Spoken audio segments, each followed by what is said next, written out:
Yes! Alrighty, what's up everybody? It's I, your biggest bet fan in the world, and your tribal god of extreme, Peter Joseph here for a Saturday afternoon video right here on the Peter Joseph YouTube wrestling channel, youtube.com/Peter Joseph. Thank you for watching. Make sure you like the video and subscribe right now to this channel, my other channels as well, all down below in the description box. Share the video all over the internet. Don't forget to tap and slap that bell, turn on all notifications so you don't miss the next one, because if you miss anything, you need to get slapped with a baseball bat, because you are SOL, and a dumb fuck. And you know what that all means? Ha! And that's pretty much it. Share the video all over the internet. Don't forget to follow me on social media, Facebook, Twitter, and Instagram. Like the video, and don't forget to subscribe. Leave a comment on the video if you like, but if you leave stupid comments, you're going to get hit with a baseball bat and sent to the Shadow Realm where Satan will eat your fucking soul. So don't do it. And that's that. Alright, really quickly, this is pre-recorded as always. By the time you see this, I'm at the Met game, having fun with real people and real fans, and you can't prove I'm not there, so fuck you. And that's that. Alright, really quickly, I want to give you my AEW Dynamite thoughts. Thoughts, you understand? Thoughts. For AEW 300, are you not entertained? Yes, the 300th episode of Dynamite happened this past Wednesday night. It was a pretty good show from the Toyota Arena in Ontario, California. That's Bucks country. It's about the Bucks a little bit. And our commentary team, as always, the man behind the mask, Excalibur, the biggest Met fan I know. He's happy. He was happy yesterday, because the Mets won yesterday, 6-5. That's Taz, Red Hook Brother, and Ian Rigger Boring. Alright, we got that. So, it was a pretty, good show. Lots of madness, as we're, pretty much 1 week from today is All In 2025 from Texas Rangers Stadium in somewhere in Texas. I think it's Arlington, Texas, at Global Field. Should be a great show then. Big card, gonna be amazing. And that's that. Speaking of amazing, we start the show with the Hangman, Adam Page, about to do some cowboy shit. So he comes out. Says, I know all about the Elite, I know about all the Death Riders that are coming for me to stop me from becoming the AEW World Champion once again. And he got the match with Mox, but he wants to up the stakes a little bit, and he wants Texas Death! So, Moxley, on cue, comes out and says, no. And then Page's like, I heard the whole monikers are best in the world. Well, that's basic bullshit. Actually, I think Mox said that. Interesting, Mox said that. It's about Punk. Oh, boy. And it's like, you know what, Adam Page, you're not good enough to face me in Texas Death. So they brawl. Adam Page, I thought it was a knife, but it was a fork. It's a utensil. So he whips out a fork and tries to stab Mox in the head. And then William Yuta and eventually Claudio Castagnoli, the Swiss, they come out. William Yuta got stabbed in the head with a fork. Ha! Bitch. But then the numbers game got up to Page. They beat the fuck out of him. And then Moxley and crew leave. And then Adam Page is like, is that the best you got, motherfucker? So then Mox comes back. And then they fight a little bit more. But then the Ops come out to kind of stop the rest of the Death Riders from coming in. And then Mox agrees to Texas Death after Adam Page buckshot lariats fucking poor Marina Shafir. So that's it. I mean, that opening segment was mwah, loved it. So we got a bloodbath on our hands next Saturday afternoon in Texas, how fitting, Texas Death Match, which basically means no rules, one fall to a finish. I mean, there's gonna be so much blood. Somebody better call the blood bank, or at the hospital, or the local blood bank in Texas, or the surrounding areas, because there's gonna be so much bloodletting, so much blood spilled. It's gonna be insane. But we move on with that. 3.5 out of 5 stars for that. Tony Storm talks about the upcoming Superman film this Friday. Go see it. Looks pretty damn good. I'm gonna go see it next weekend, actually, with the missus. Because I have a life, unlike you. Alright, then we go for the TBS title, the CEO. 6 belts. Mercedes Moné takes on my fourth amazingly hot Asian wife, Mina Shirakawa, Toni Storm, and Luther at ringside. Toni is basically catatonic for the entire match. She's sitting at her own table, has a nice big juicy steak, barely touched it. And she had some water, or I don't know if it was water or was champagne. But Mina took Mercedes to the limit, and if it wasn't for a little mistake, Mina would have been TBS champion by now. But Mercedes once again beats Mina, I think for the third straight time. Grabs a tombstone power driver into a gut buster for a near fall, and then grabbed a small package. Something you know about, right, Mercedes? But I digress. She beats Mina in under 14 and a half minutes. Match was good, 3.25 out of 5 stars. And then after the match, Mercedes decks Mina with the belt. And then Toni tries to come in for the save. She gets decked with the belt, and then they lay next to each other. And then she goes outside, grabs a big fucking cake, and goes,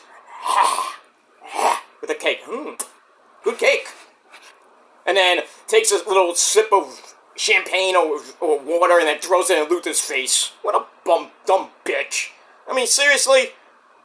I hope she loses next Saturday. I really hope she loses that fucking belt. Well, I can't find not the belt, but it's not winner take all, I don't think. God forbid it is, but yeah, I think Toni's gonna get revenge next week, and Mercedes gonna get her first loss ever in AEW. Alright, we got that. Alright, then we see some videos of the Young Bucks. Matthew and Nicholas Jackson, they're outside. They have their own customized limousine on Tony Khan's fucking credit card. The company card, they call it. And, they go on a tour of their childhood homes in Rancho Cucamonga, California. They have a whole bunch of sneakers, which they bought off the freaking internet. Alright, we get that. Alright, then we go to Casino Gauntlet qualifying match. Maxwell Jacob Fartknocker with a tiny pickle, like I know some people that have those on the internet. Maxwell Jacob Fartknocker of the Hurt Syndicate, he comes out with Bobby Lashley, Shelty Baby Shelton Benjamin, and MVP. He takes on A.R. Fox, Anthony Bowens, by himself, no daddy ass. Sorry, ladies, we don't scissor now. We'll scissor later, but not now. And the big man from the Hounds of Hell, Brody King. Great match. MVP on commentary. Great match, but I knew that MJF was going to get the number 2 slot. Brody hits a gonzo bomb on Anthony Bowens. A.R. Fox broke the pin up, only to get caught in Salt of the Earth, that little Fujiwara armbar submission, and tapped out like a little drunk bitch. Third team in the match, Max gets the number 2 slot, so Mark Briscoe is number 1, MJF number 2. You kind of saw that coming. Match was alright, 2.5 out of 5 stars, and then afterwards, Max comes out and doesn't appreciate basically getting called a bitch last week. And he says he's gonna beat his ass in the casino battle royale, but then he challenges Max, why, to a promo battle next week. Why, Mark? Why? You know you're gonna get annihilated. Come on, dude. I know you might have some screws loose in that head of yours. You don't have much teeth like I do, but, you know, come on. You're gonna go to a promo battle with MJF who drops nukes? I don't think that was such a great idea. But then he calls him like, oh, I'll see your tiny pickle next week. You know you're gonna get eliminated in the Casino Gauntlet match. I wouldn't beg to say that MJF might win that Casino Battle Royale and maybe face Adam Page or Mox whenever that match might happen. But we get that. And then Jet Speed, Speedball Mike Bailey and Kevin Knight, they come out, go after the Hurt Syndicate, try to get some revenge. They got their title shot at All In. Their ribs are all taped up after getting put through tables last week. It's So they get a little bit of revenge, blah, blah, blah. So, then they get beat down again after a little while, and then Kevin Knight gets up and challenges Shelty Baby for Collision tonight. So, let's see what happens with that. I don't think we're getting new champions next week. But then again, you never know. And we get that. Alright, then we get a 6-man tag team match. We got the Young Bucks teaming up with Takeshita, of all people. They take on pretty much 2/3 of the Paragon. Kyle, alrighty! Auto Parts. The Ring of Honor champion Bandito and Donnie! Roger Strong. Good match. I think Don Callis was at ringside on commentary to bore us half to death. Good match. The Takeshita gets the win on Kyle, who's been taking a lot of pins lately. Kyle! Anyway, Takeshita gets the win after a triple knee to face. Damn. And then Raging Fire by Takeshita get the win in under 12 minutes. Match was good. 3 out of 5 stars. Afterwards, Swerve comes out. And Ocean Spray. Reach for the sky. Whoa! Bam! They come out to clear the Bucks out of the ring. They still want the Bucks to give up their EVP titles and put them on the line. But the Bucks are like, nope, not gonna do it. And then Ocean Spray intervenes and says, alright, I'm gonna sweeten the pot a little bit. If you win, we can never challenge for the world title for up to 1 calendar year. And Swerve's like, what? Are you mad? What is with you, man? I'm like, oh, they're gonna fight. So you know what's gonna happen. Swerve and company are gonna win. The EVP titles go bye-bye. Not really, because the Bucks still own the company. And with Tony Khan, so it doesn't matter. The EVP titles are on the line. The EVP titles, not even a title with belts on it. It's just a stupid moniker. So the moniker goes bye-bye. Big deal. Just Swerve and Ocean Spray are gonna probably win so they can get title shots the rest of this year. I mean, we'll see, but I don't think that was such a great idea, Ocean Spray. I mean, you better back up your words next week. And that's that. Alright. So we got that. Then we lead into Ocean Spray and Swerve taking on Mr. CEO, the Beast Mortos, and Jadisico of LFI. Obviously, Ocean Spray and Swerve get the win. After Swerve, after a Styles Clash by Ocean Spray on Jadisico, obviously Mortos not going to take the pin, into the house call by Swerve, under 9 minutes, and that's it. Bing, bang, boom, good night. We even need a match. Filler match by Tony Khan, and that's that. Moving on. Alright, then we go to the main event of Dynamite, which was a banger. Kota Ibushi, Kenny's boy, takes on the Continental Breakfast of Champions champion, the guy that goes to Denny's and IHOP religiously, Kazuchika Okada. This felt like a New Japan match from like 3, 4, 5 years ago. Oh, this was great. Oh, I was having fucking visions of like 5 years ago with these guys going beating the fuck out of each other. Great fight. Don Callis on commentary. Match lasted only 15 minutes though. It was a good 15 minutes. 4 out of 5 stars. Okada wins. After they go up top, Ibushi hits a super Tiger Driver. And I'm like, oh, and that didn't get the win? What? 2.999999999 Batman 5. Okada comes right back. 33 seconds later, counts a sunset flip into a fruit roll-up for a near fall. Then the big-time pullback dropkick leads into the Rainmaker, and Okada wins. I'm like, come on, with a false finishes off a super Tiger Driver.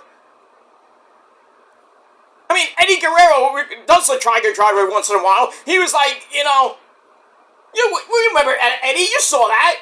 I couldn't believe he kicked out of that ese pedal. Me and China were going crazy up here, and we were going nuts. How the fuck did he kick out ese? I don't know, Eddie. I don't know. I don't know how fucking Okada kicked out of that. Any real person besides Okada would have not kicked out. With Okada. Anyway, Okada, he wins the match, and then after the match, the entire Don Callis family come out, beat the fuck out of Okada, and then the return of Kenny Omega bang! He comes out after basically getting destroyed by Okada, spewing blood a couple weeks ago, goes to the hospital, don't know what happened there, but you know he had a little bit of a, you know, he didn't look good. Because when you don't look good, you don't feel good. That's a commercial too. So Ibushi and Omega, the Golden Lovers, reunite. They beat the fuck out of Trent Beretta. They hit some type of weird finisher they used to hit back in DDT. That's a promotion, by the way, in Japan. And then end the show. So I can only imagine what might happen tonight if Ibushi and Kenny team up as the Golden Lovers next week against probably Roppongi Vice. Who knows? But I do see Kenny beating Okada finally. Well, not finally, but, you know, getting the unified AEW Unified title, which is a stupid name. Beats Okada in, like, I think that 5th match. He's gonna walk out basically with 2 belts merged into one. I hope the rivalry between Kenny and Okada goes bye-bye. Because both of them are old. They're like in their 40s now. They still look good, but, you know. But I digress. Anyway, that's my video. I'm out of here. Until next time. Peace.